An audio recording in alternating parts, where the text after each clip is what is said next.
خدا کے دین کی خدمت کا ایک انمول ادارہ ہے، ادارہ رہبر انسانیت تو سب کو پیارا ہے، ادارہ رہبر۔ بسم اللہ الرحمن الرحیم، الحمد للہ کفا والصلاة والسلام على من اصطفى، اما بعد، اعوذ باللہ من الشیطان الرجیم، بسم اللہ الرحمن الرحیم، محمد رسول اللہ والذین معه اشداء علی الکفار رحماء بینہم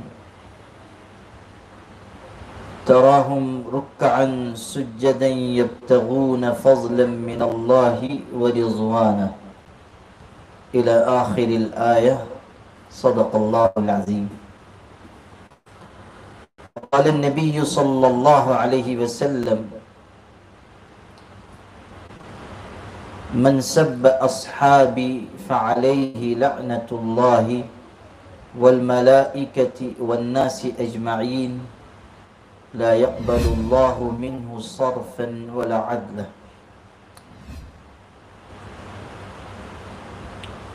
وقال الامام احمد ابن حنبل رحمہ اللہ تعالی: اذا رأیت احدا يذكر أصحاب محمد صلى الله عليه وسلم بسوء فاتهمه على الإسلام۔ قابل احترام بھائیوں اور بہنوں،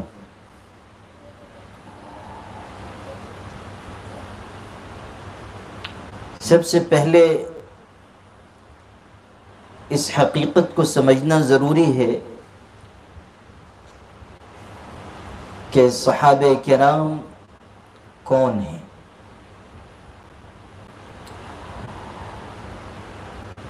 اور سب سے زیادہ مناسب اور بہترین جواب اگر کہیں سے ہمیں مل سکتا ہے تو وہ اللہ کی کتاب قرآن مجید ہے۔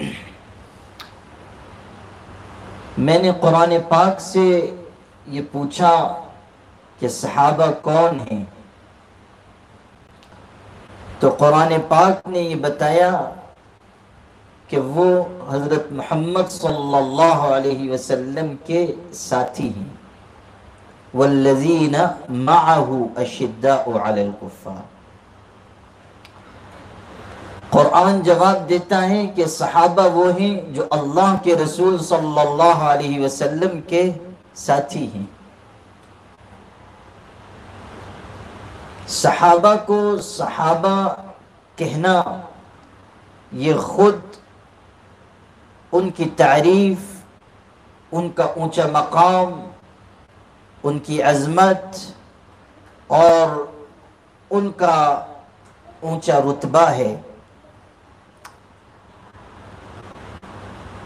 بعد میں آنے والے لوگوں کو علماء کہا گیا، محدثین کہا گیا، فقہا کہا گیا، جن لوگوں نے دین کی، علم کی خدمت انجام دی، مختلف القاب سے وہ ملقب ہوئے، لیکن صحابہ کرام کو صحابہ کہا گیا اس لیے کہ ان کے لیے سب سے بڑا شرف، سب سے بڑی عزت، سب سے زیادہ عظمت کا مقام یہ ہے کہ وہ اللہ کے رسول صلی اللہ علیہ وسلم کے ساتھی ہیں۔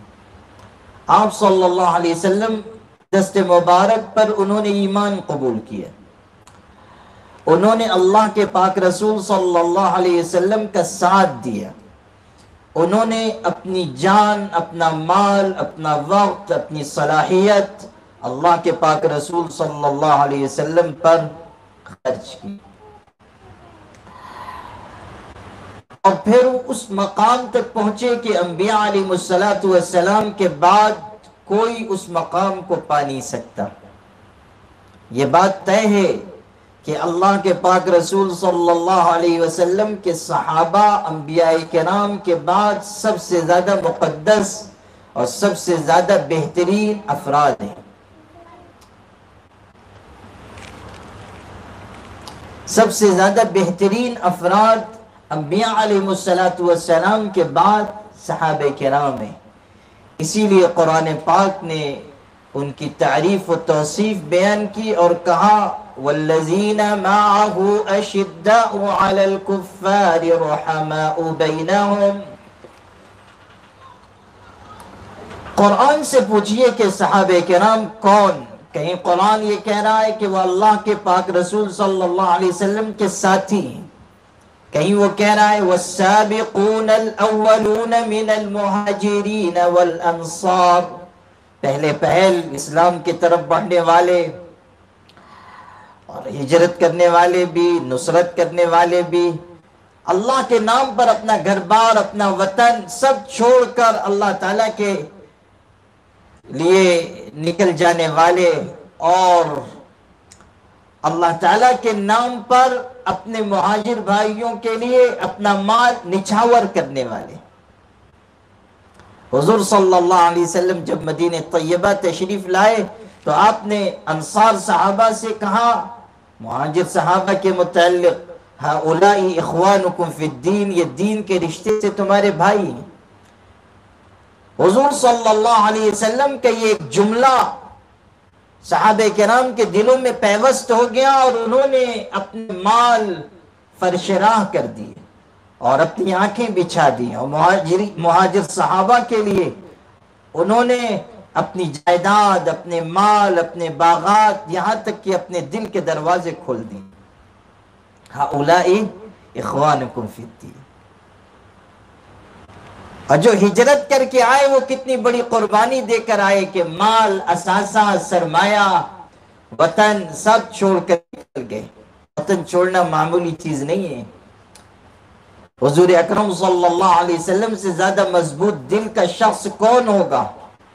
اور آپ صلی اللہ علیہ وسلم سے زیادہ اپنے آپ کو سنبھالنے والا اور کون ہوگا؟ لیکن جب حضور صلی اللہ علیہ وسلم مکہ مکرمہ سے نکلے اور ہجرت کر کے آپ مدینہ طیبہ کی طرف جا رہے ہیں تو روایت میں آتا ہے کہ آپ ایک اونچے ٹیلے پر چڑھ گئے اور آپ نے پلٹ کر مکہ مکرمہ کو دیکھا اور ارشاد فرمایا ما اطیبک من بلد واحبک الی ولولا ان قومی اخرجونی منک ما سکنت غیرک. تو کتنا پیارا شہر ہے، کیسی محبوب بستی ہے مکہ مکرمہ، تجھ میں کیسی کشش، مقناطیسیت اور جاذبیت ہے. خدا کا پاکیزہ گھر تیرے دامن میں ہے. ان اول بیت وضع للناس للذی ببکۃ مبارکا وہدی للعالمین. سب سے پہلا گھر جو روئے زمین پر لوگوں کے لیے قائم کیا گیا مکہ مکرمہ میں بابرکت ہے، سبب ہدایت ہے. وہاں سے ہدایت اور برکت انسانیت کو تقسیم کی جاتی ہے، کائنات میں وہاں سے یہ دولتیں بانٹی جاتی ہیں. تو حضور صلی اللہ علیہ وسلم اپنے وطن کو چھوڑ کر جا رہے ہیں، خانہ کعبہ کو چھوڑ کر جا رہے ہیں، اپنی یادوں کو پیچھے چھوڑ کر جا رہے ہیں.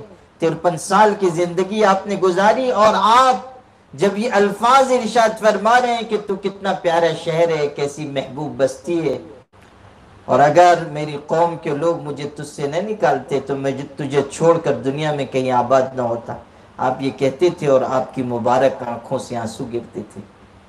جو قلبی تعلق تھا وہ ظاہر ہوا. آپ کے مبارک آنسو اس بات کی شہادت ہے کہ وطن چھوڑ کر جانا معمولی قربانی نہیں ہے. تو صحابہ کرام نے اپنا وطن، اپنا گھر بار اللہ کے نام پر چھوڑ دیا. حضرت صہیب رومی نے محنت کر کے مال کمایا تھا، ہجرت کر کے ارادے سے نکل رہے ہیں، مشرکین نے راستہ روک لیا، مدینے نہیں جانے دیں گے. انہوں نے کہا میں بہترین تیر انداز ہوں، کوئی مجھ سے قریب نہیں آ پائے گا جب تک کہ میرے ترکش میں ایک تیر بھی باقی ہے، اور تیر ختم ہو جائیں گے تو تلوار سے لڑوں گا. پھر پیشکش کی کہ میرا سارا مال، اسباب، سرمایہ، اثاثہ، گھر بار سب لے لو، راستہ چھوڑ دو۔ مشرکین نے اس کو غنیمت جانا، مال اسباب اثاثہ سرمایہ سب دے کر اللہ کے نام پر نکل گئے۔ مدینہ طیبہ پہنچے، حضور صلی اللہ علیہ وسلم کو پہلے سے خبر دی جا چکی، آپ نے دیکھتے ہی ان کو فرمایا ربح البیع یا ابا یحییٰ، ابو یحییٰ ان کی کنیت تھی، ابو یحییٰ سودا کامیاب رہا، تجارت فائدہ مند رہی۔ اللہ تعالیٰ نے ان کی شان بیان فرمائی قرآن پاک میں، اور اللہ تعالیٰ نے ان کے اس عمل کی تعریف کی، وَمِنَ النَّاسِ مَن يَشْرِي نَفْسَهُ ابْتِغَاءَ مَرْضَاتِ اللَّهِ وَاللَّهُ رَءُوفٌ بِالْعِبَادِ۔ قرآن سے پوچھو کہ صحابہ کون تھے؟ اپنی جانوں کو بیچ دینے والے، اپنے مال کو داؤ پر لگا دینے والے، اور اس لیے نہیں کہ دنیا ان کی تعریف کرے، اس لیے نہیں کہ دنیا میں ان کو شہرت نصیب ہو، اس لیے نہیں کہ دنیا والے ان کی تعریف میں قصیدے لکھیں، بلکہ اس لیے تاکہ اللہ راضی ہو جائے، ابتغاء مرضات اللہ، اللہ کی رضا کے لیے۔ غریبوں کو، مسکینوں کو، فقیروں کو، قیدیوں کو کھانا کھلا رہے ہیں صرف اللہ کی محبت میں۔ قرآن کہہ رہا ہے وَيُطْعِمُونَ الطَّعَامَ عَلَى حُبِّهِ مِسْكِينًا وَيَتِيمًا وَأَسِيرًا إِنَّمَا نُطْعِمُكُمْ لِوَجْهِ اللَّهِ لَا نُرِيدُ مِنْكُمْ جَزَاءً وَلَا شُكُورًا۔ ارشاد فرمایا جا رہا ہے کہ قیدی کو، مسکین کو، یتیم کو اللہ کی محبت میں کھانا کھلاتے ہیں، اور غریبوں سے، مسکینوں سے، محتاجوں سے کہتے ہیں کہ ہم تم کو اس لیے نہیں کھانا کھلاتے کہ تم ہمارا احسان مانو، ہم تم سے شکریہ کے دو بول بھی نہیں چاہتے، ہم تو یہ چاہتے ہیں کہ ہمارا اللہ راضی ہو جائے۔ نطعمکم لوجہ اللہ، صرف اللہ کی رضا کے لیے کھلاتے ہیں۔ اللہ اکبر۔ اور خرچ کرنے میں شان کیا ہے؟ یہ نہیں کہ بہت سارا مال ہے اس میں سے کچھ حصہ اللہ کے راستے میں دے رہے ہیں، غریب فقیر کو دے رہے ہیں، نہیں۔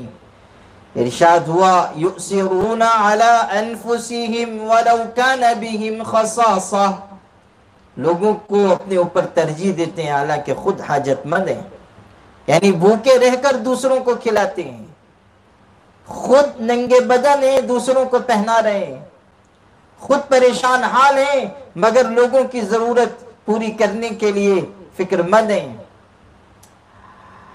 سیدنا عمر ابن خطاب پیون لگے ہوئے کپڑے پہن کر مسجد نبوی کے منبر پر خطبہ ارشاد فرما رہے ہیں، لیکن خدمت خلق کا یہ جذبہ ہے کہ اپنی پیٹھ پر اناج اور غلہ رکھ کر غریبوں اور محتاجوں کے گھر میں پہنچا رہے ہیں۔ ایک موقع پر کسی ضرورت مند کے لیے غلہ اناج لے کر جا رہے تھے، غلام نے کہا آپ کیوں بوجھ اٹھاتے ہیں، مجھ کو دے دیجئے، میں خدمت کے لیے ہوں، میں بوجھ اٹھا کر لے کر چلتا ہوں۔ سیدنا عمر نے کہا آج بوجھ اٹھاؤ گے، کیا آخرت میں بھی تم میرا بوجھ اٹھا سکو گے؟ کیسی نگاہ تھی صحابہ کرام کی، اور کیسا بنا ہوا دل تھا صحابہ کرام کا۔ اللہ اکبر۔ خود تنگ دست ہیں لیکن ان کی سخاوت کا دریا موجیں مار رہا ہے، خود فقر و فاقے کے مرحلے سے گزر رہے ہیں لیکن دوسروں کا پیٹ بھر رہے ہیں، گھر میں مہمان کو لاتے ہیں، بہانے سے چراغ بجھا دیتے ہیں، بچوں کو بہلا کر سلا دیتے ہیں، میاں بیوی دسترخوان پر بیٹھے ہیں، چراغ کے اندھیرے میں مہمان کو ایسا احساس دلاتے ہیں کہ وہ کھا رہے ہیں حالانکہ کوئی اناج کا ایک دانہ ان کے منہ میں نہیں گیا، اور مہمان کو پیٹ بھر کر کھلاتے ہیں۔ ہے دنیا میں کوئی ایسی سخاوت کی مثال؟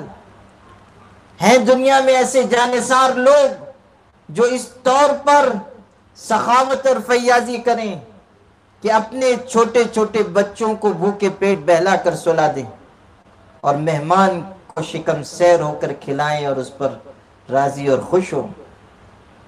یہ جو آیت اتری ہے یؤثرون علی انفسہم ولو کان بہم خصاصہ، اس کا شان نزول یہی واقعہ ہے کہ انصاری صحابی نے مہمان کو کھلایا، خود بھوکے پیٹ رہے اور کسی پر ظاہر بھی نہیں ہونے دیا لیکن اللہ تو دیکھ رہا تھا کہ میرے محبوب کے ساتھی نے کس طرح کی قربانی دی اور جان ساری کا ثبوت دیا. اللہ نے ان کی شان قرآن میں اتار دی تاکہ قیامت تک لوگ اس حقیقت کو پڑھتے رہیں اور قرآن مجید کی آیتوں میں اس حقیقت کا مشاہدہ کرتے رہیں کہ صحابہ کرام کا مقام کیا تھا، ان کا رتبہ کیا تھا، ان کا طرز زندگی کیا تھا. اللہ اکبر. تو یؤثرون علی انفسہم ولو کان بہم خصاصہ. قرآن سے پوچھو صحابہ کون ہیں. ان کی عبادت اور بندگی کی کثرت ذکر کی جا رہی ہے. قرآن کہہ رہا ہے، گواہی دیتا ہے ان کی عبادت کی کثرت پر کہ تراہم رکعا سجدا. کبھی ان کو دیکھو گے رکوع میں، کبھی دیکھو گے سجدے میں، عبادت اور بندگی میں مشغول ہیں. راتوں کی تنہائیوں میں قرآن کی تلاوت کر رہے ہیں. حضور صلی اللہ علیہ وسلم رات کی تنہائی میں نکلے ہیں، ابو موسیٰ اشعری تلاوت کر رہے ہیں اور خوش الحانی کے ساتھ تلاوت کر رہے ہیں. اللہ اکبر. بڑے بہترین لہجے میں اور خوبصورت آواز میں وہ قرآن پڑھتے تھے. حضور صلی اللہ علیہ وسلم نے تلاوت سنی تو آپ کے قدم رک گئے. ایسی بہترین تلاوت آپ کھڑے ہو کر سنتے رہے. صبح ارشاد فرمایا کہ تمہاری تلاوت نے قدم روک لیے. لقد اوتیت مزمارا من مزامیر آل داؤد. تمہیں تو بہترین خوش الحانی عطا کی گئی ہے، لحن داؤدی تم کو عطا ہوا ہے. حضرت داؤد علیہ السلام ایسے خوش الحان تھے کہ جب زبور پڑھتے تھے تو پرندے فضاؤں میں ٹھہر جاتے تھے. تو لحن داؤدی تم کو عطا ہوا ہے. صحابہ کرام قرآن مجید سے بھی کیسا شغف رکھنے والے تھے. راتوں کی تنہائیاں قرآن کی تلاوت سے آباد ہوتی تھیں. بہترین انداز میں قرآن پڑھتے. جن پر قرآن اترا وہ ان کی تلاوت کی تعریف کر رہے ہیں، جن پر قرآن اترا وہ تعریف کر رہے ہیں. ایک موقع پر حضور صلی اللہ علیہ وسلم نے حضرت ابی ابن کعب کو بلایا، فرمایا تلاوت سناؤ. اللہ نے مجھ کو حکم دیا ہے کہ میں تم سے تلاوت سنوں. ابی ابن کعب نے مارے خوشی کے کہا او سمان اللہ، کیا اللہ نے میرا نام لے کر کہا ہے کہ آپ مجھ سے تلاوت سنیں؟ حضور نے فرمایا تیرا نام لے کر کہا ہے. خوشی میں سرشار ہو گئے کہ کائنات کے سب سے عظیم پیغمبر کو، عظیم ہستی پاک پروردگار کی میرا نام لے کر یہ کہتی ہے کہ ان سے تلاوت سنی جائے. ابن مسعود رضی اللہ عنہ کو حضور نے طلب فرمایا، کہا تلاوت، قرآن کی تلاوت سناؤ. بخاری میں تلاوت سناؤ، قرآن سناؤ. حضرت عبداللہ ابن مسعود نے کہا اقرأ علیک وعلیک انزل. اللہ کے رسول قرآن تو آپ پر اترا ہے، آپ کو سناؤ. حضور نے کہا انی احب ان اسمع من غیری، چاہتا ہوں کسی اور سے سنوں. سناؤ. پڑھنا شروع کیا. سورہ نساء کی تلاوت کر رہے تھے، وہ بھی ڈوب گئے، قرآن کی تلاوت میں مستغرق ہو گئے اور ایسے انداز میں تلاوت کی مشہور کل لب و لہجے میں کہ حضور صلی اللہ علیہ وسلم پر بھی اس کا اثر ہوا. پڑھتے پڑھتے جب اس آیت پر پہنچے فَكَيْفَ إِذَا جِئْنَا مِنْ كُلِّ أُمَّةٍ بِشَهِيدٍ، وقت کیسا ہوگا کہ جب ہم ہر امت میں سے ایک گواہ لائیں گے. وَجِئْنَا بِكَ عَلَىٰ هَؤُلَاءِ شَهِيدًا، اور اے پیغمبر ان سب گواہوں پر آپ کو گواہ بنائیں گے. بس یہ آیت تلاوت کی اور قیامت کا ذکر آیا اور گواہی کا تذکرہ. حضور رو پڑے، آپ کی آنکھوں سے آنسو جاری ہو گئے. فَإِذَا عَيْنَاهُ تَذْرِفَانِ، بخاری میں ہے آپ کی آنکھیں بہہ پڑی اور آپ نے فرمایا بس کرو. آپ صلی اللہ علیہ وسلم ان کی زبان مبارک سے تلاوت سن کر رو پڑے، آپ کی مبارک آنکھوں سے آنسو بہہ پڑے۔ تو قرآن ان کی عبادت اور بندگی کی گواہی دے رہا ہے۔ اللہ کا ذکر کرنے والے، تلاوت کرنے والے، نمازوں کی کثرت کرنے والے، راتوں کی تنہائیوں میں مصلی کی پشت پر سوار ہیں، دن کا اجالا ہے تو گھوڑے کی پیٹھ پر سوار ہیں، اللہ کے راستے میں جہاد کے لیے نکل گئے۔ عیسائیوں کے لشکر سے صحابہ کے لشکر کا سامنا ہوا تھا، جاسوس بھیجے گئے، دیکھ کر آؤ کہ لشکر کی کیا حالت ہے۔ جاسوسوں نے مشاہدہ کیا، معائنہ کیا، جائزہ لیا، لوٹ کر گئے، سپہ سالار سے کہتے ہیں کہ ان سے لڑنا حماقت اور بیوقوفی ہے، کبھی ہم ان سے لڑ کر جیت نہیں سکتے، اس لیے کہ ان کی حالت یہ ہے کہ دن میں یہ گھوڑے کی پیٹھ پر ہوتے ہیں اور رات کو مسلح کی پیٹھ پر ہوتے ہیں، خدا سے ان کا تعلق کیسا مضبوط ہے کہ ہم ان سے مقابلہ کر کے جیت نہیں پائیں گے۔ رہبان باللیل فرسان بالنہار، دن کے شہسوار ہیں، رات کے عبادت گزار ہیں۔ خدا تعالیٰ کی مدد نصرت ان کے ساتھ ہے، اور خدا کی مدد جس کے ساتھ ہو اسے کون شکست دے سکتا ہے؟ إِن يَنصُرْكُمُ اللَّهُ فَلَا غَالِبَ لَكُمْ، اگر اللہ تمہاری مدد کرے گا تو کوئی تم پر غالب نہیں آ سکتا۔ وَإِن يَخْذُلْكُمْ فَمَنْ ذَا الَّذِي يَنصُرُكُمْ مِنْ بَعْدِهِ، اور اگر اللہ تم کو چھوڑ دے تو پھر کون ہے اللہ کے بعد جو تمہاری مدد کر سکے؟ مدد تو اللہ کی طرف سے ہوتی ہے، وَمَن نَصْرُ إِلَّا مِنْ عِنْدِ اللَّهِ الْعَزِيزِ الْحَكِيمِ، مدد تو اللہ کی طرف سے جو زبردست ہے، حکمت والا ہے۔ تو صحابہ کرام کبھی رکوع میں ہیں، کبھی سجدے میں ہیں، سیماہم فی وجوہہم من اثر السجود، اور سجدے کی کثرت چہرے پر، پیشانی پر نشان چھوڑ جاتی ہے، یعنی اتنے سجدے کر رہے ہیں۔ اللہ اکبر۔ قرآن ان کی عبادت کی اور ان کی بندگی کی گواہی دے رہا ہے۔ پھر قرآن ان کی رحم دلی، آپس کے بہترین تعلقات، ہمدردی، ایک دوسرے سے محبت کی بھی گواہی دیتا ہے۔ رحماء بینہم، آپس میں رحم دل ہیں۔ اشداء علی الکفار، کافروں کے لیے سخت ہیں، آپس میں رحم دل ہیں۔ سختی کافروں کے لیے، غیظ و غضب کافروں کے لیے، شدت کافروں کے لیے، حدت کافروں کے لیے، اور اہل ایمان کے لیے، ساتھیوں کے لیے، صحابہ کے لیے، حضور صلی اللہ علیہ وسلم کے جانثاروں کے لیے ان کا کیا رویہ ہے؟ قرآن کہہ رہا ہے رحمت کا رویہ، نرمی کا رویہ، ہمدردی کا رویہ، ایک دوسرے کے لیے بڑے شفیق و مہربان ہیں، ایک دوسرے پر جان چھڑکنے والے ہیں۔ سختی ان کے اندر ہے مگر کافروں کے مقابلے میں۔ سیدنا ابو بکر صدیق رضی اللہ تعالیٰ عنہ کے ایک صاحبزادے ایمان نہیں لائے تھے، ایک جنگ میں ان کا والد سے سامنا ہو گیا۔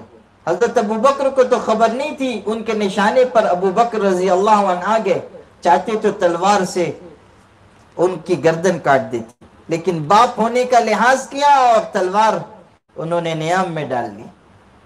بعد میں ایمان لائے، ایک دن والد سے کہنے لگے ابو جان فلاں جنگ میں آپ میرے نشانے پر تھے، چاہتا تو قتل کر دیتا، مگر باپ ہونے کا لحاظ کر لیا۔ سیدنا ابو بکر جو نرم ترین صحابی مشہور ہیں، رقیق القلب، ارشاد فرمایا کہ تو نے خیال کر لیا اس لیے کہ تو کفر میں کچا تھا، میرے نشانے پر آتا تو میں قتل کر دیتا اس لیے کہ میں اپنے ایمان میں پختہ تھا، اپنے ایمان میں پکا تھا۔ کفر کے لیے کوئی نرمی نہیں، کافر کے لیے کسی طرح کی، اس کافر کے لیے جو دین کے راستے میں رکاوٹ ہو، کسی طرح کی کوئی رحم دلی نہیں، 2 اور 2 4 کی طرف فیصلہ کیا جائے گا۔ جو کافر ہیں، جو منافق ہیں، جو مشرک ہیں، جو محارب ہیں، اللہ تعالیٰ کے دین کے راستے میں رکاوٹیں ڈالنے والے، ان کا فیصلہ تلوار کرے گی۔ بیننا و بینکم السیوف، ہمارے تمہارے درمیان فیصلہ کن چیز تلوار ہے۔ تلوار سے فیصلہ کیا جائے گا کہ کون ہے حق پر اور کون ہے باطل پر. تلوار سے فیصلہ کیا جائے گا کون ہے بہادر اور کون ہے بزدل. تلوار سے فیصلہ کیا جائے گا کہ کون ہے اللہ تعالیٰ پر مر مٹنے والا اور کون ہے کفر اور شرک کی راہ پر چلنے والا. تو ان کی رحم دلی کی گواہی، آپس کے تعلق کی گواہی قرآن دیتا ہے، اور کافروں کے مقابلے میں ان کی سختی بیان کرتا ہے. رحماء بینہم، آپس میں رحم دل. تاریخ بتا رہی ہے کہ ان کے آپس میں اختلافات ہوئے، جنگیں ہوئیں اور ایک دوسرے پر تلواریں چلیں. تاریخ بتا رہی ہے، اور تاریخ لکھنے والے یہ کہہ رہے ہیں کہ وہ ایک دوسرے پر حملہ کرنے والے تھے، اور قرآن بتا رہا ہے کہ وہ آپس میں رحم دل تھے. اگر کبھی آپس میں کوئی اختلاف ہوا تو اس کی بنیاد کوئی امر حق تھا. کسی ایسے معاملے میں انہوں نے مقابلہ کیا جو اجتہادی معاملہ تھا، اور تاریخ جو کچھ ہمارے سامنے بیان کر رہی ہے ہم اس کو مسترد کر دیں گے، اور جو قرآن بیان کر رہا ہے ہم اس کو مانیں گے. ہم صاف کہتے ہیں کہ ہم نے تاریخ کو ٹھکرا دیا اور قرآن کو مان لیا. کتابوں میں کیا لکھا ہوا ہے یہ مت پڑھیے، اللہ کی کتاب کیا کہہ رہی ہے اس کو دیکھیے. صحابہ کرام کو جاننے کے لیے، صحابہ کرام کی معرفت کے لیے، صحابہ کرام کو پہچاننے کے لیے، صحابہ کرام کے کردار کا معائنہ کرنے کے لیے، صحابہ کرام کی زندگیوں کے اصل حقائق کو اور ان کے کردار کو اور ان کی سیرت کو اور ان کے طرز عمل کو معلوم کرنے کے لیے سب سے بہترین ذریعہ قرآن پاک ہے. جو کسوٹی قرآن نے بیان کی ہے اس کو لیا جائے گا. تاریخ لکھنے والے کیا لکھ رہے ہیں، کتابوں میں کیا لکھا ہوا ہے، اور فلاں مورخ نے کیا بیان کیا، فلاں مورخ نے کیا بیان کیا، فلاں راوی نے کیا بیان کیا، فلاں راوی نے کیا بیان کیا، ہم اس پر توجہ نہیں دیں گے. ہم تو یہ دیکھیں گے کہ رحماء بینہم، اللہ کی کتاب ان کی شان بیان کر رہی ہے کہ وہ آپس میں رحم دل ہیں. سیدنا ابو بکر صدیق رضی اللہ تعالیٰ عنہ حضرت فاطمہ کے انتقال کے موقع پر لوگوں کے ذہن میں یہ تھا کہ سیدنا علی رضی اللہ تعالیٰ نماز جنازہ کی امامت فرمائیں گے. لیکن جب جنازے کا وقت ہوا تو حضرت علی نے، جو اہل بیت میں سے ہیں، جن کا اونچا مقام ہے، جن کی اونچی شان ہے، حضرت علی رضی اللہ تعالیٰ جو علم و فضل میں، کمال میں، روحانیت میں، اخلاق میں، صفات میں بے مثل ہیں. حضرت علی رضی اللہ تعالیٰ جن کی حضور صلی اللہ علیہ وسلم سے قریبی قرابت ہے، حضور صلی اللہ علیہ وسلم نے جن کی تعریف بیان فرمائی، جن کے حق کے پہچاننے کی تاکید فرمائی. سیدنا علی رضی اللہ تعالیٰ اہل بیت اطہار میں سے، اور اس کے بعد یہ صورتحال ہے کہ وہ جنازے کے وقت حضرت ابو بکر رضی اللہ تعالیٰ سے درخواست کرتے ہیں کہ آپ نماز پڑھا دیجیے، اس لیے کہ جس قوم میں آپ جیسا شخص موجود ہو کسی کی مجال نہیں ہونی چاہیے کہ وہ آپ سے آگے بڑھ جائے. سیدنا ابو بکر صدیق رضی اللہ تعالیٰ کس طرح حضرت عمر کا لحاظ کر رہے ہیں، حضرت عثمان کا لحاظ کر رہے ہیں، حضرت علی کا لحاظ کر رہے ہیں. آپ پڑھیے، حدیث کی کتابوں میں روایتیں آئی ہیں، اور حضور صلی اللہ علیہ وسلم کے صحابہ کا جو آپس کا تعلق تھا اس کے بارے میں کیسی ایمان افروز باتیں بیان ہوئی ہیں. حضور صلی اللہ علیہ وسلم نے خود اپنے صحابہ کرام کے بارے میں پوری امت کو متوجہ فرما دیا کہ اصحابی کالنجوم، میرے صحابہ ستاروں کی مانند ہیں، ان میں سے جس کے راستے پر چلو گے کامیاب ہو جاؤ گے. ان کا حق پہچانو، ان کی قربانی کو جانو. کون لوگ تھے جنہوں نے پہل نبی کریم صلی اللہ علیہ وسلم کا ساتھ دیا؟ کنہوں نے کون لوگ تھے جنہوں نے اپنی جان ہتھیلی پر رکھ کر اللہ تعالیٰ کے دین کو فروغ دیا؟ کون تھے جنہوں نے اپنی عزت، اپنا مال، اپنا خون، اپنی اولاد سب داؤ پر لگا دی؟ کون لوگ تھے؟ آج جو صحابہ کے بارے میں بڑی بڑی باتیں کرتے ہیں، جو لوگ صحابہ کرام پر طعن و تشنیع کرتے ہیں، صحابہ کرام کو العیاذ باللہ منافق تک کہتے ہیں، جو لوگ صحابہ کرام کے بارے میں زبان طعن دراز کرتے ہیں، وہ غور کر لیں کہ ایمان کی جو دولت آج ہمارے پاس ہے، جو نعمت آج ہمارے پاس ہے، جو سرمایہ یقین کا آج ہمارے پاس ہے، اگر صحابہ نہ ہوتے تو کیا یہ دولت ہم کو میسر آتی؟ حضور صلی اللہ علیہ وسلم کعبۃ اللہ کے پاس ہیں اور آپ پر مشرکین نے حملہ کر دیا اور آپ صلی اللہ علیہ وسلم کو بری طرح مارنا پیٹنا شروع کیا، جان لینا چاہتے تھے۔ حضرت ابو بکر کو خبر ملی، آئے حضور صلی اللہ علیہ وسلم پر اپنا جسم ڈال دیا تاکہ جو مار پڑے ان پر پڑے، اور خود تکلیف جھیلتے رہے۔ پکار کر کہتے تھے اتقتلون رجلا ان یقول ربی اللہ، کیا کسی شخص کو صرف اتنی بات پر تم مار ڈالو گے کہ وہ کہتا ہے کہ میرا پروردگار اللہ ہے؟ لوگوں نے حضرت ابو بکر کو اتنا مارا کہ جان نکلنے کے قریب ہو گئی، سخت زخمی حالت میں اٹھا کر گھر لایا گیا۔ والدہ پریشان ہو گئی ان کی کہ پتہ نہیں بچ سکے گا، جاں بر ہوگا یا نہیں۔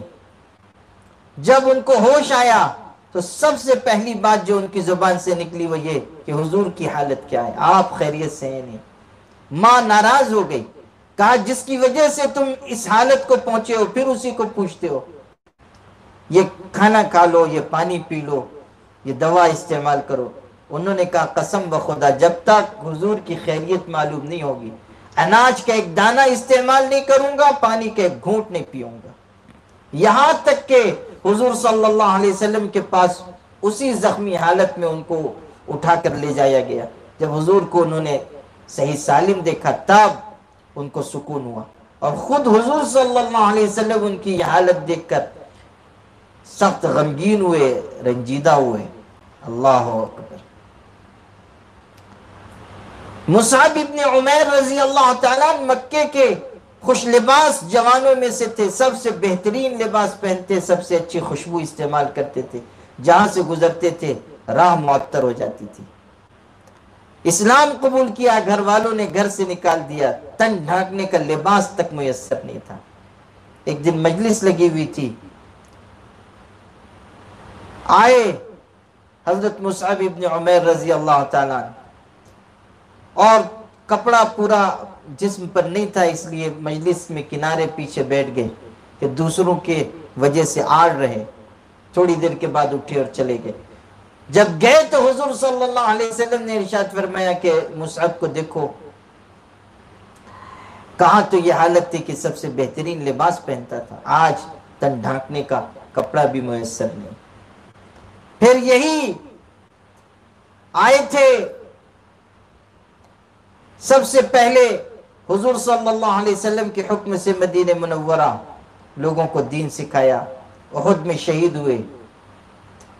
حضور صلی اللہ علیہ وسلم جب ان کی لاش کے پاس پہنچے، خود آپ زخمی حالت میں تھے، لیکن آپ آئے محبت تعلق کی وجہ سے تشریف لایا، اور آپ نے ان کی شہادت کے بعد ان کو خطاب کر کے کہا کہ تو سب سے بہترین لباس پہنتا تھا، سب سے اچھی خوشبو لگاتا تھا، پھر تو نے اسلام قبول کیا، پھر آج اس حالت میں تو اللہ کی راہ میں مارا گیا، شہادت کا مقام تجھ کو ملا۔ آپ یہ کہتے تھے اور آپ کی مبارک آنکھوں سے آنسو گرتے تھے۔ پھر آپ نے قرآن کی آیت پڑھی، من المؤمنین رجال صدقوا ما عاهدوا الله علیہ فمنهم من قضى نحبه ومنهم من ينتظر وما بدلوا تبدیلا۔ مسلمانوں میں کچھ جوان مرد ایسے ہیں کہ اللہ سے جو انہوں نے وعدہ کیا تھا اس کو سچ کر دکھایا، کچھ ایسے ہیں جو اپنی باری پوری کر چکے، کچھ ایسے ہیں جو انتظار کر رہے ہیں۔ حضرت طلحہ رضی اللہ تعالیٰ نے احد کے موقع پر بڑی جانثاری کا ثبوت دیا تھا، حضور صلی اللہ علیہ وسلم پر بالکل فدا ہو گئے، حضور کو حملوں سے بچاتے رہے، سخت زخمی ہوئے۔ آپ صلی اللہ علیہ وسلم ان سے یہ فرماتے تھے کہ من المؤمنین رجال صدقوا ما عاهدوا اللہ، یہ قرآن کی آیت تلاوت کرتے ہوئے فرماتے ہاں تو انہی میں سے ہے، یعنی ان لوگوں میں سے جنہوں نے اللہ سے کیا ہوا وعدہ سچ کر دکھایا۔ من المؤمنین رجال صدقوا ما عاهدوا اللہ علیہ، اللہ نے جان و مال جنت کے بدلے خرید لیا تھا، انہوں نے واقعی جان و مال اللہ تعالیٰ کے راستے میں لگا دیا کہ ہمیں تو جنت مطلوب ہے۔ ان اللہ اشترى من المؤمنین انفسهم واموالهم بانهم الجنہ يقاتلون في سبيل الله فيقتلون ويقتلون وعدا عليه حقا في التوراة والانجیل والقرآن۔ کیسے شاندار الفاظ قرآن میں اتارے گئے، مسلمانوں سے جان و مال کا سودا کر لیا گیا۔ یہ جو ہم کہتے ہیں ہماری جان، ہمارا مال، ہماری جائیداد، نہ جان ہماری، نہ مال ہمارا، نہ جائیداد ہماری، نہ اسباب ہمارا، جو کچھ ہے وہ سب اللہ کا ہے، اور اللہ نے جنت کے بدلے میں جان و مال کا سودا کر لیا۔ اب اللہ کے راستے میں جانا ہے، لڑنا ہے، جان دینی ہے یا جان لینی ہے، اللہ کے نام پر زندگی کو فدا کرنا ہے۔ قل ان صلاتي ونسكي ومحياي ومماتي لله رب العالمین، میری نماز، میری قربانی، میرا جینا، میرا مرنا سب اللہ کے لیے جو جہانوں کی پرورش کرنے والا ہے۔ یہ کیفیت صحابہ کرام کی تھی کہ انہوں نے تمام چیزوں کی طرف سے اپنے آپ کو الگ ہٹا لیا اور اپنا رخ اللہ کی طرف کر لیا۔ وہ جو حضرت ابراہیم نے کہا تھا انی وجہت وجہی للذی فطر السماوات والارض حنیفا، اس کا بہترین نمونہ اگر کسی کی زندگی میں مل سکتا ہے تو وہ صحابہ کرام ہیں، ہر طرف سے یکسو ہو کر، سب سے ہٹ کر اور کٹ کر ایک اللہ کی طرف آگے۔ ماں باپ کو چھوڑنا پڑا تو چھوڑ دیا، اولاد کو چھوڑنا پڑا تو چھوڑ دیا، گھر بار کو چھوڑنا پڑا تو چھوڑ دیا، اور اللہ تعالیٰ کے لیے زندگی بھر کا اثاثہ، سرمایہ، مال سب لٹا دیے۔ تبوک کے موقع پر حضور نے اعلان فرمایا کہ تنگی ہے، خرچ کیا جائے۔ حضرت عثمان رضی اللہ عنہ نے ہزاروں دینار پیش کیے، حضرت عبد الرحمن ابن عوف نے ساز و سامان سے لدے ہوئے اونٹ اور گھوڑے اور مجاہدین کے لیے سامان جنگ فراہم کیا۔ سیدنا ابو بکر صدیق رضی اللہ تعالیٰ سارا سرمایہ، اپنا سارا مال لے کر چلے آئے۔ حضور نے پوچھا گھر والوں کے لیے کیا چھوڑا؟ کہا اللہ اس کا رسول کافی ہے بس۔ حضرت عمر آدھا مال لے کر آئے۔ ابو عقیل انصاری غریب صحابی تھے، اعلان ہوا کچھ تھا نہیں، گھر میں فاقہ، یہودی کے ہاں جا کر ملازمت کی، اجرت پر مزدوری کی، اس نے ڈول کے ذریعے پانی نکالنے کی مزدوری دی، بہت ہی استحصال کیا، ناجائز مجبوری کا ناجائز فائدہ اٹھایا۔ انہوں نے ہاتھ ان کے کٹے ہوئے تھے، رسی کو ہاتھ میں لپیٹ کر کسی طرح ڈول کو کھینچتے تھے، دانتوں سے رسی کو پکڑتے تھے، کسی درخت میں اٹکاتے تھے۔ نتیجہ یہ ہوا کہ ہاتھ بھی زخمی، دانت بھی زخمی، خون رسنے لگا۔ چند سیر کھجور شام کو ملی تھی، اس میں سے کچھ حصہ گھر والوں کو دیا اور کچھ کھجوریں لے کر حضور کی خدمت میں آئے۔ آپ نے اس حالت میں دیکھا تو آپ صلی اللہ علیہ وسلم کی آنکھوں میں آنسو آ گئے۔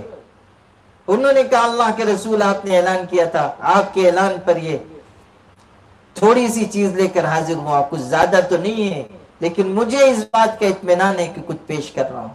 حضور صلی اللہ علیہ وسلم نے ان کی اس عطیے کی بڑی قدر فرمائی۔ کیسے کیسے لوگ تھے صحابہ کرام میں، صحابہ نے کس درجے قربانیاں دی ہیں اللہ کے دین کو کے فروغ کے لیے، اس کی نشر و اشاعت کے لیے۔ آپ صلی اللہ علیہ وسلم نے حجۃ الوداع میں اعلان فرمایا تھا الا فلیبلغ الشاہد الغائب، جو موجود ہے وہ غائبین تک غیر حاضر لوگوں تک پیغام پہنچا دے۔ مدینہ منورہ میں رہنا بسنا ہر صاحب ایمان کی دلی تمنا ہے، وہاں کی مٹی نصیب ہو جانا قسمت اور نصیب کی بات ہے۔ ہر مسلمان یہ چاہتا ہے کہ مدینے میں میری وفات ہو، لیکن صحابہ مدینہ چھوڑ کر نکل گئے، حضور صلی اللہ علیہ وسلم کے فرمان کی پاسداری کی۔ کہاں کہاں تک ان کے قدم نہیں پہنچے، افریقہ کے جنگلوں تک، برازیل کے صحراؤں تک دی اذانیں، کبھی یورپ کے کلیساؤں میں، کبھی افریقہ کے تپتے ہوئے صحراؤں میں۔ دشت تو دشت ہیں، دریا بھی نہ چھوڑے ہم نے، بحر ظلمات میں دوڑا دیے گھوڑے ہم نے۔ صرف 10,000 صحابہ کرام کی قبریں مدینہ منورہ میں بتائی جاتی ہیں، باقی سب اللہ تعالیٰ کی سرزمین پر نکل گئے، کہاں کہاں تک اللہ کے دین کا پیغام لے کر گئے، لوگوں کو دعوت دی کہ یا ایھا الناس قولوا لا الہ الا اللہ تفلحوا، ساری انسانیت کے پاس جا کر کہا اللہ کے ایک ہونے کا اقرار کرو، یہی تمہارے دکھوں کا مداوا اور تمہارے زخموں کا مرہم ہے۔ انسانیت کو بتایا کہ بت پرستی میں، شرک میں تباہی ہے، بربادی ہے۔ سسکتی دم توڑتی انسانیت کو بتایا کہ بد اخلاقی کی جو زندگی تم گزار رہے ہو وہ سراسر تمہارے لیے تباہی کا پیغام ہے۔ اگر چاہتے ہو کہ اللہ تعالیٰ تمہیں کامیابی دے تو آؤ دین کی طرف، آؤ اخلاق کی طرف، آؤ بلند کردار کی طرف، آؤ جان و مال کی قربانی کی طرف، آؤ بہترین طرز زندگی کی طرف۔ ربعی ابن عامر رضی اللہ عنہ رستم کے دربار میں کھڑے ہوئے ہیں، جاؤ حشم خدم، سارے تماشے، ساری آرائشیں، زیبائشیں ان کی نگاہ کو خیرہ نہیں کر سکی، خیرہ نہ کر سکا۔ مجھے سرمایہ فرنگ سرما ہے میری آنکھ کا، خاک مدینہ و نجف، خیرہ نہ کر سکا مجھے جلوہ دانش فن، سرما ہے میری آنکھ کا، خاک مدینہ و نجف۔ دنیا کی آرائش و زیبائش ان کی آنکھوں کو خیرہ نہیں کر سکی۔ رستم نے بڑا عالی شان دربار سے سجایا تھا کہ یہ عرب کا بدو مروب ہو جائے گا، لیکن ان کے دل میں مٹی کا ایک ڈھیلا اور سونے چاندی کا برتن برابر حیثیت رکھتے تھے۔ انہوں نے تو دنیا کو طلاق دے دی تھی۔ حضرت علی رضی اللہ تعالیٰ عنہ کے شمائل خصائل بیان کرتے ہوئے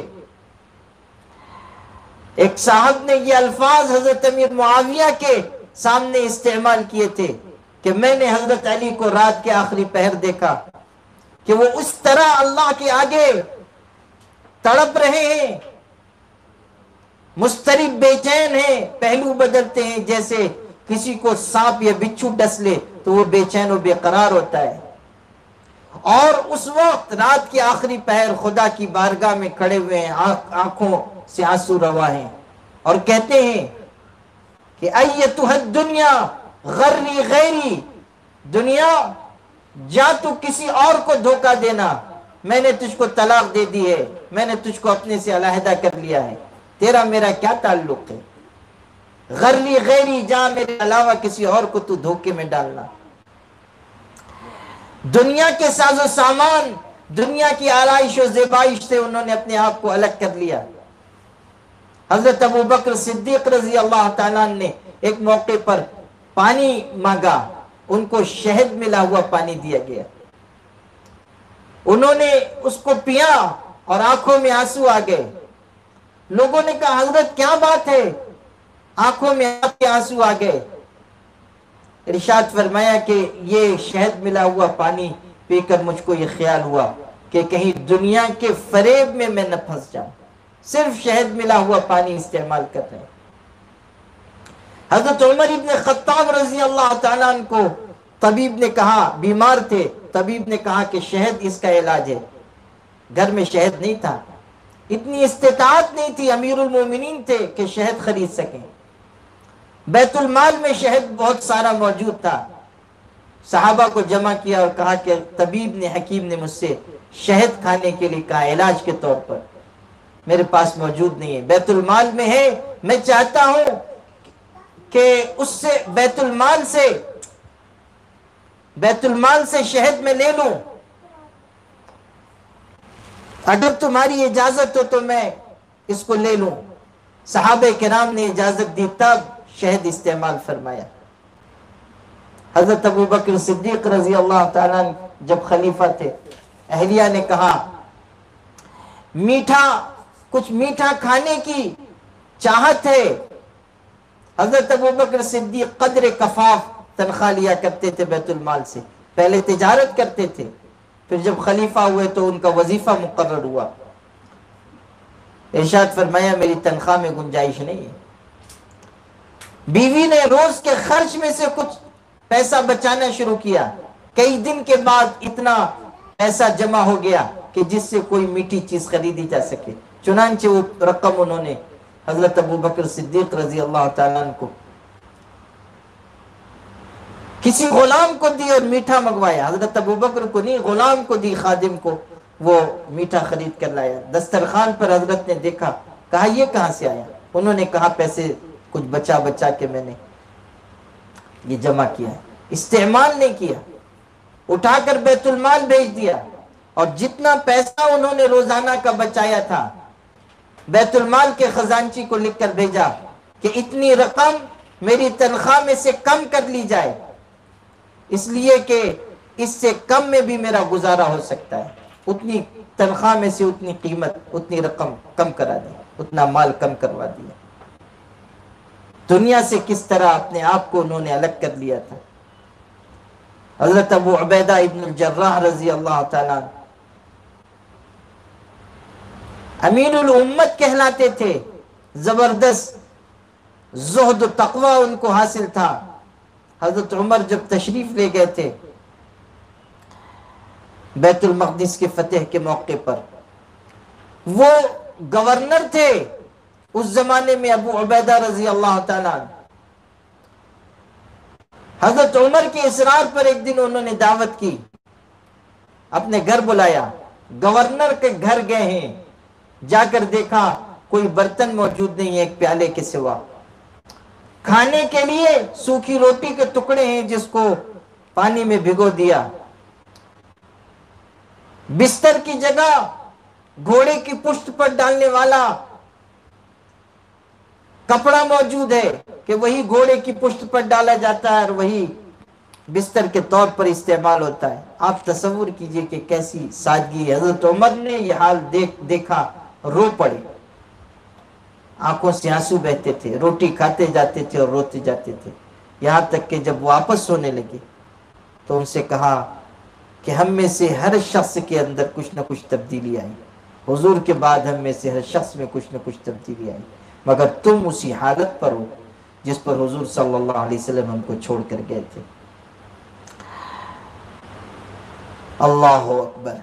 عرض یہ کر رہا تھا کہ ربعی ابن عامر پہنچے، آرائش و زیبائش سے متاثر نہیں ہوئے. رستم نے پوچھا کیوں آئے ہو؟ کیسا جواب دیا؟ ارشاد فرمایا ابتعثنا اللہ لنخرج العباد من عبادت العباد الى عبادت اللہ وحدہ. ہم اس لیے آئے ہیں تاکہ انسانوں کو بندوں کی بندگی سے نکال کر اللہ کی بندگی کی طرف لے جائیں. ومن ضیق الدنیا الى سعتها، اور دنیا کی تنگی سے اس کی وسعت کی طرف لے جائیں، یا دنیا کی تنگی سے آخرت کی وسعت کی طرف لے جائیں. من ضیق الدنیا الى سعت الاخرہ، بعض روایتوں میں یہ الفاظ ہیں. ومن جور الادیان الى عدل الاسلام، اور دین مذاہب کے ظلم اور زیادتی سے نکال کر اسلام کے عدل کی طرف لے جائیں. وہ عادلانہ منصفانہ نظام جو اسلام نے عطا کیا ہے اس کی طرف ہم لے کر جائیں. اس لیے ہم آئے ہیں. ساری دنیا کو انہوں نے پیغام دیا کہ کامیابی اگر کہیں ہے تو وہ دین میں، کامیابی اگر کہیں ہے تو اسلام میں. ان الدین عند اللہ الاسلام، دین تو بس اللہ کی نگاہ میں اسلام ہے، اس کے علاوہ جتنے راستے ہیں وہ سب تباہی کے راستے ہیں. تو صحابہ کرام نے مدینہ منورہ چھوڑا، دنیا کے مختلف علاقوں میں گئے، انہی کی محنت سے اسلام پھیلا۔ آج اگر ہمارے پاس دین کی امانت ہے تو یہ ان کا فیضان ہے، یہ ان کا احسان ہے، یہ ان کی قربانیوں کا نتیجہ ہے۔ اللہ تعالیٰ نے ان کے ذریعے ہمیں یہ نعمت عطا فرمائی۔ یہی وجہ ہے کہ جو لوگوں کو، مسلمانوں کو اسلام سے بدظن کرنا چاہتے ہیں، بدگمان کرنا چاہتے ہیں، اسلام سے کاٹنا چاہتے ہیں، وہ سب سے پہلا اور سب سے کاریوار صحابہ کرام پر کرتے ہیں۔ اس لیے کہ اگر صحابہ بے اعتبار قرار دے دیے جائیں تو اسلام کی ساری عمارت گر جائے گی۔ اگر یہ صحابہ کرام کی شبیہ پیش کی جائے کہ وہ آپس میں لڑنے والے تھے، العیاذ باللہ وہ مال کی طرف جھکنے والے تھے، العیاذ باللہ وہ اسباب دنیا، جاہ دنیا کے طلبگار تھے، تو پھر دین کی عمارت قائم نہیں رہ سکے گی۔ دین جن کے ذریعے ہم تک پہنچا ہے، دین جن کے ذریعے ہم تک آیا ہے، جب وہی بے اعتماد ٹھہریں گے تو ہم دین کو کس طرح لائق اعتبار قرار دے سکیں گے؟ اس لیے سب سے پہلا اور سب سے کاریوار کیا جاتا ہے صحابہ کرام پر۔ اور صحابہ کرام کے بارے میں طرح طرح کی باتیں کہی جاتی ہیں اور ان کے سلسلے میں شکوک و شبہات ابھارے جاتے ہیں، حالانکہ یہ بہت ہی نازیبہ چیز ہے۔ حضور صلی اللہ علیہ وسلم نے ارشاد فرمایا، جو میرے صحابہ کو گالی دیتا ہے، اللہ کی، فرشتوں کی، تمام لوگوں کی اس پر لعنت ہے، اور اللہ اس کے کسی فرض کو، کسی نفل عبادت کو قبول نہیں فرمائے گا۔ آپ صلی اللہ علیہ وسلم نے، بخاری میں آپ صلی اللہ علیہ وسلم نے ارشاد فرمایا، لا تسبوا اصحابی، میرے صحابہ کو گالی نہ دو، اس لیے کہ اگر تم میں سے کوئی احد پہاڑ کے برابر بھی خرچ کرے گا تو وہ میرے کسی صحابی کے ایک مد خرچ کرنے کے برابر نہیں پہنچ سکتا۔ ایک مد 600 گرام کے آس پاس ہوتا ہے، اس سے آدھے تک بھی نہیں پہنچ سکتا، یعنی معمولی ان کا خرچ بھی ہمارے مقابلے میں بہت ہے، اس لیے کہ ان کا اخلاص بہت اونچا، ان کی قربانی بہت اونچی، ضرورت کے وقت انہوں نے خرچ کیا، اس وقت مال لگایا جب کوئی مال لگانے کے لیے تیار نہیں تھا۔ اسی لیے جن لوگوں نے بعد کے دور میں خرچ کیا ان کے مقابلے میں ان لوگوں کو زیادہ بہتر افضل قرار دیا گیا جنہوں نے پہلے مرحلے میں خرچ کیا۔ لا يستوي منكم من انفق من قبل الفتح وقاتل اولئك اعظم درجة من الذين انفقوا من بعد وقاتلوا وكلا وعد الله الحسنى۔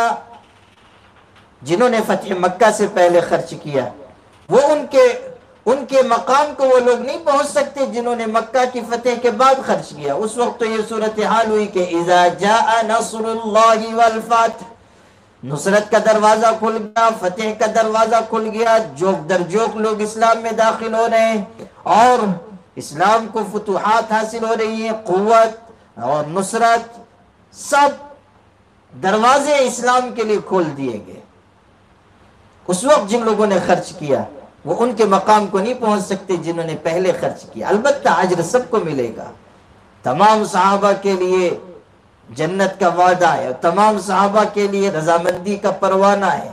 رضی اللہ عنہم ورضوا عنہ، کہیں کہا جا رہا ہے کلا وعد اللہ الحسنى، کہیں کہا جا رہا ہے مومنین کی شان میں، اور ظاہر ہے کہ ان سے السابقون الاولون من المؤمنین پہلے مراد ہیں، اس کے بعد دوسرے اہل ایمان، کہ اللہ تعالیٰ ان کو جنت میں داخل کرے گا جس کے نیچے نہریں جاری ہوں گی، اور بڑے فضائل صحابہ کے نام کے، پھر الگ الگ صحابہ کے اور الگ الگ طبقات صحابہ کے فضائل۔ اس لیے ہم سب کی یہ بنیادی ذمہ داری ہے کہ ہم صحابہ کرام سے محبت کریں، تعلق رکھیں، عقیدت رکھیں، اور کسی صحابی کے بارے میں ہماری زبان سے کوئی غلط جملہ نہ نکلے، کوئی کمزور بات نہ نکلے، یہ تو محرومی کی بات ہے کہ ہم صحابہ کرام پر طعن کریں، صحابہ کرام کے بارے میں الٹی سیدھی گفتگو کریں، ہرگز ہرگز ہمیں اس کی اجازت نہیں۔ میں نے شروع میں حضرت امام احمد ابن حنبل رحمۃ اللہ علیہ کا قول نقل کیا، جس میں انہوں نے ارشاد فرمایا کہ اگر تم کسی شخص کو دیکھو، اذا رأیت احدا یذکر اصحاب محمد صلی اللہ علیہ وسلم بسوء فاتہمہ علی الاسلام، اگر کوئی شخص حضور صلی اللہ علیہ وسلم کے صحابہ کا تذکرہ برائی کے ساتھ کر رہا ہے، ان کے معائب بیان کر رہا ہے، ان کے بارے میں اول فول بک رہا ہے، تو اس کے اسلام کی خیر مناؤ۔ حضرت امام احمد ابن حنبل رحمۃ اللہ علیہ نے ایسا سخت جملہ ارشاد فرمایا، اور میں آپ کو بعض اکابر کی اور ہمارے اسلاف کی عبارتیں بھی اس موقع پر پڑھ کر سنانا چاہتا ہوں کہ انہوں نے صحابہ کرام کے سلسلے میں یا ان لوگوں کے بارے میں جو صحابہ پر لعن طعن کرتے ہیں کیا بات ارشاد فرمائی ہے۔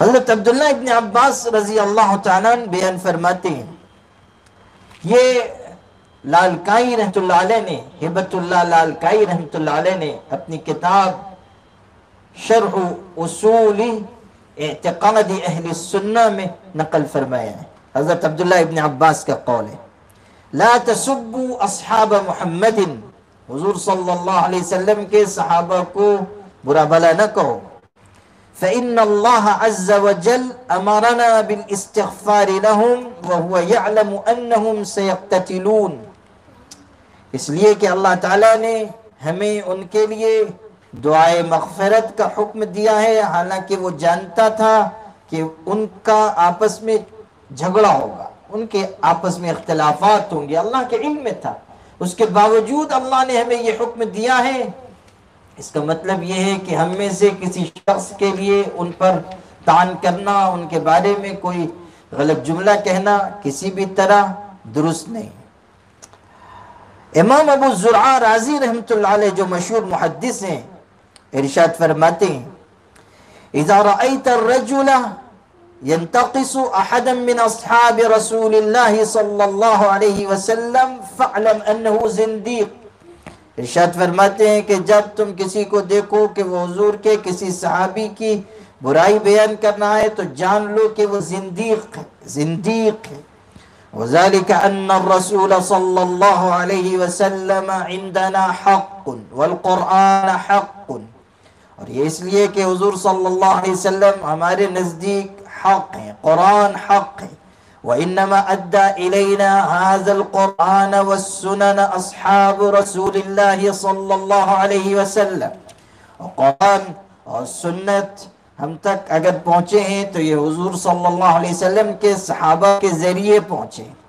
وَإِنَّمَا يُرِيدُونَ أَن يَجْرَحُوا شُهُودَنَا لِيُبْطِلُوا الْكِتَابَ وَالسُّنَّةَ، اور دشمنان دین کی یہ چاہت ہے کہ وہ ہمارے گواہوں پر کو مجروح قرار دیں، ہمارے گواہوں کو زخمی کریں، ہمارے گواہوں پر لعن طعن کر کے ان کو ناقابل اعتبار قرار دیں، تاکہ اللہ کی کتاب اور حضور کی سنت اور احادیث کو باطل قرار دیں۔ جب صحابہ ناقابل اعتبار ٹھہریں گے تو کتاب و سنت بھی ناقابل اعتبار ٹھہریں گے، اس لیے کہ انہی کے ذریعے کتاب و سنت ہم تک پہنچیں۔